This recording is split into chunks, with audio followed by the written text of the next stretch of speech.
Véronique Olmy, Le courage des innocents, c'est le titre de votre nouveau roman.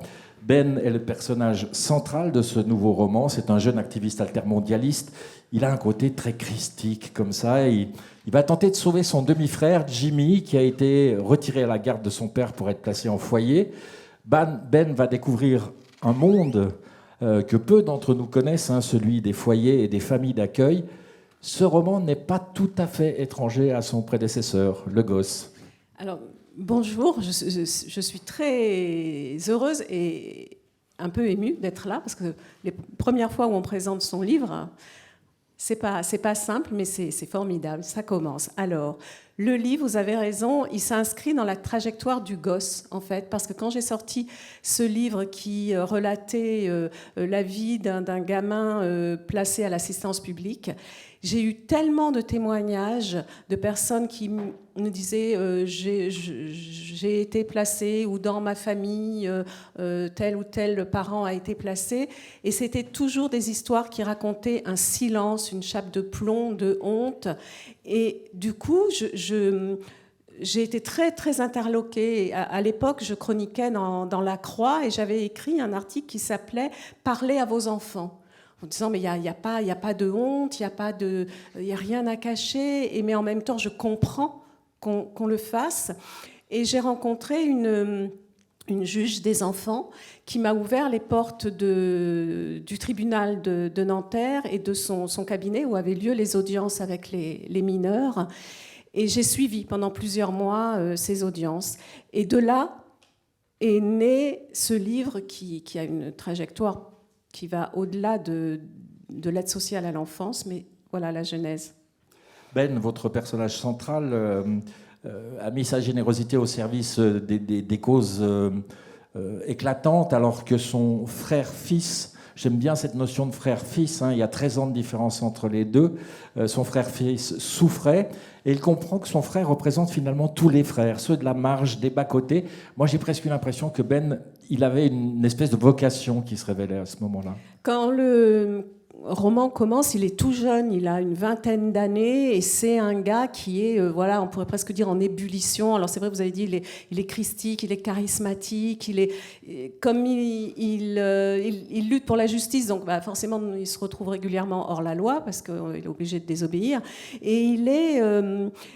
c'est quelqu'un qu'on a envie de suivre, en fait. Et quand il apprend que son frère a été retiré à la garde de son père et qu'il a été placé, le roman commence. Le roman commence quand lui, il prend une voiture, il prend la route, il fonce, et j'espère qu'on fonce avec lui. J'ai voulu écrire un roman assez rapide, en fait, et qui nous fasse découvrir ce monde de l'aide sociale à l'enfance, comme Ben, mon héros, qui croit savoir, comme on croit tous un peu savoir, parce qu'on est averti, parce que les journaux, parce que les scandales sortent régulièrement, mais en fait...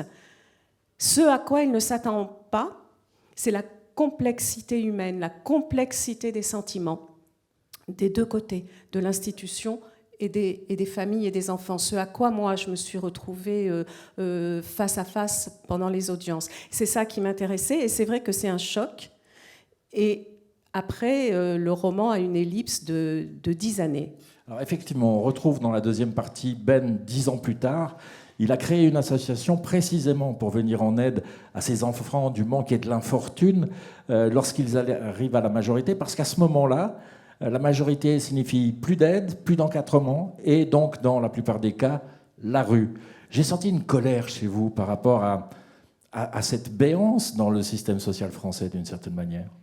Mais parce que on est tous témoins de ça, les jeunes qui errent, les jeunes qui sont sur les trottoirs, qui dorment dans le bois, enfin toute cette jeunesse pour qui égalité, fraternité n'existe pas, ne s'adresse pas à eux. Ce sont un SDF sur 4 vient de l'aide sociale à l'enfance. Alors qu'est-ce qu'on aide ?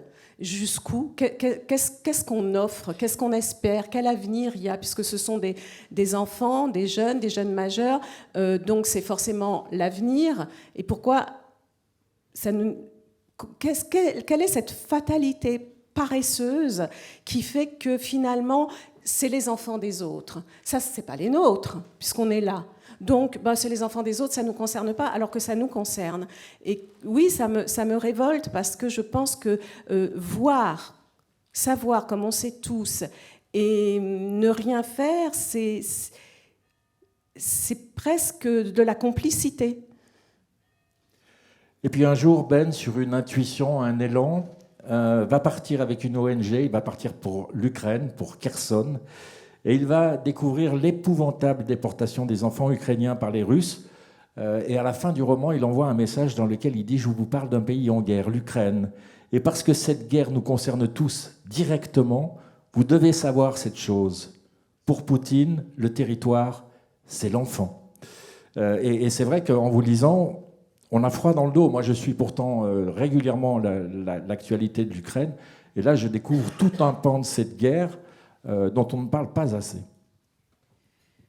Alors, effectivement, Ben va se retrouver par une dramaturgie que je ne vais pas raconter ici, en Ukraine, mais à Kherson. Kherson, c'est au sud, et c'est une très grande ville ukrainienne, et c'est la première ville ukrainienne immédiatement occupée.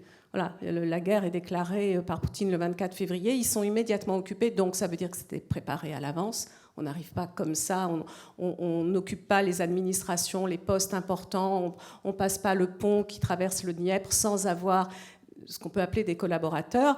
Et Kherson, c'est une ville dans laquelle il y a... Ce qui se passe, c'est que la politique de Poutine, c'est un système qui est développé depuis 2014, depuis l'invasion du Donbass, l'annexion de la Crimée. Depuis 2014, les Russes revendiquent et communiquent sur les chiffres des enfants déportés d'Ukraine en Russie. Et Ben va se retrouver... c'est quelqu'un qui est, comme la plupart d'entre nous, ne parle pas ukrainien, ne parle pas russe, ne comprend pas l'alphabet cyrillique. Je voulais que ce personnage qu'on suit dans sa trajectoire de prise de conscience et d'éveil à la cause des enfants, on le suive dans cette quintessence de l'injustice qui est un pays en guerre, une ville occupée, des enfants déportés.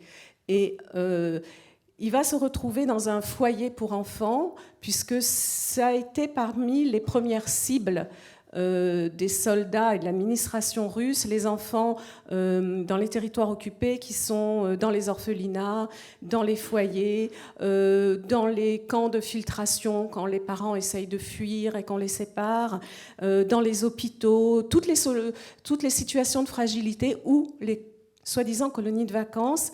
Et il va avoir... lui qui est non-violent, qui est étranger, il va avoir une mission de sauver, d'exfiltrer quelques enfants du foyer. Alors cette guerre en Ukraine, vous nous la faites vivre de l'intérieur au quotidien avec les habitants de Kherson, la difficulté à se nourrir, à se déplacer, les checkpoints, les humiliations, les panneaux russes qui disent partout « nous sommes là pour toujours ». Vous nous la faites vivre surtout à hauteur d'enfant. On a le sentiment que vous y étiez, que vous étiez au milieu d'eux. Je crois que tout auteur, quand il se lève chaque matin pendant si longtemps pour écrire sur un sujet, c'est pas seulement quand il écrit qu'il est concerné, c'est-à-dire qu'on est dans un état d'obsession, tout se rapporte à ce qu'on est en train d'écrire, c'est le centre de nos vies. Et puis, quand on est auteur, la question c'est comment le rendre, comment le traduire en littérature. Alors, je vous disais tout à l'heure que moi, j'avais essayé d'être rapide parce que je voulais que ce soit à la vitesse à laquelle le vit Ben. C'est-à-dire que c'est un choc. Il apprend la vie par chocs successifs. Je ne voulais pas faire un panorama très large. Ça va très vite. Et la guerre, ça va très vite. Et vous parlez d'être à hauteur d'enfant. Mais je crois que tous les artistes sont ceux qui n'ont pas tué l'enfant en eux et qui ont cette capacité, à la fois on est malléable, j'espère qu'on n'est pas encore trop prisonnier de préjugés et qu'on peut avoir des questions. Souvent, on se moque ou on se lasse des enfants qui disaient pourquoi et pourquoi et pourquoi. Mais je crois qu'à un autre niveau, ce qu'on essaye de fouiller dans la littérature, c'est pas des réponses qu'on aurait, c'est des questionnements. Alors pour être à hauteur d'enfants, d'abord parce qu'il s'agit des enfants, c'est vrai que ce qui me fascine en eux, c'est à la fois ce paradoxe dont ils sont porteurs, qui est une grande innocence et un appétit de savoir et d'apprendre qui est inimaginable, et cette envie de nous rejoindre, de faire partie de notre monde, parce qu'on leur dit tout le temps, t'es grand, oui, je vais grandir, mais en fait, ils vont arriver où? Et puis surtout, il me semble que ce qu'on oublie, que ce soit ici en France ou qu'on passe une frontière, si l'enfant est le territoire, si l'enfant est le butin, si l'enfant est le chantage, si l'enfant est cet objet, eh bien, c'est à nous qu'on fait du mal, pas seulement parce que ça peut nous révolter ou nous bouleverser, mais c'est parce que sur quoi on bâtit demain. On sait que tout ça, de génération en génération, ça va avoir une blessure qui ne va pas s'arrêter, qui ne va pas se refermer. Et qu'est-ce que sera demain si jamais on laisse faire? Pour terminer, Véronique Olmy, j'imagine déjà la rentrée fin août, début septembre, et j'ai le sentiment que les médias vont beaucoup vous parler de la deuxième partie du roman, dans les salons et les festivals aussi, on vous invitera probablement pour ça. J'aimerais insister sur la première partie, d'abord parce qu'elle est fondamentale pour bien comprendre et bien saisir la deuxième, mais surtout, elle dit quelque chose de la société d'aujourd'hui qu'on ne dit pas assez. Je l'ai dit tout à l'heure, mais je pense que ça vaut la peine de le répéter. Ce qui se passe en France aujourd'hui pour ces enfants-là, c'est inacceptable. Alors, c'est vrai, vous dites, on va m'interroger là-dessus. Je pense que le rôle de l'écrivain, c'est aussi de traduire par ses mots, par son style, par ses moyens, témoigner d'aujourd'hui. Donc, moi, je me suis pas arrêtée au roman. Le roman s'arrête, Kherson n'est pas encore libéré, c'est sur 3 mois. Moi, je continue chaque jour à me documenter, à me renseigner à ce qui se passe sur l'aide sociale à l'enfance, une commission parlementaire en ce moment, et évidemment sur l'Ukraine, avec tous les liens que j'ai avec ce pays et avec Kherson.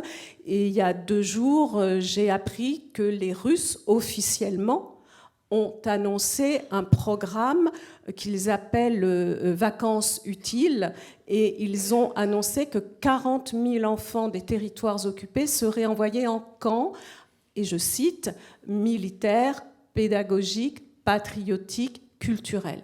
Voilà, et c'est une soviétisation, on peut dire, un lavage de cerveau de ces enfants, je ne sais pas combien pourront en revenir, mais je suis obligée le livre ne m'arrête pas dans cet élan. Les innocents de Kherson ont du courage, ceux de France aussi. Le courage des innocents, c'est le titre de votre roman, Véronique Olmy. C'est un livre important et on vous en remercie. Merci.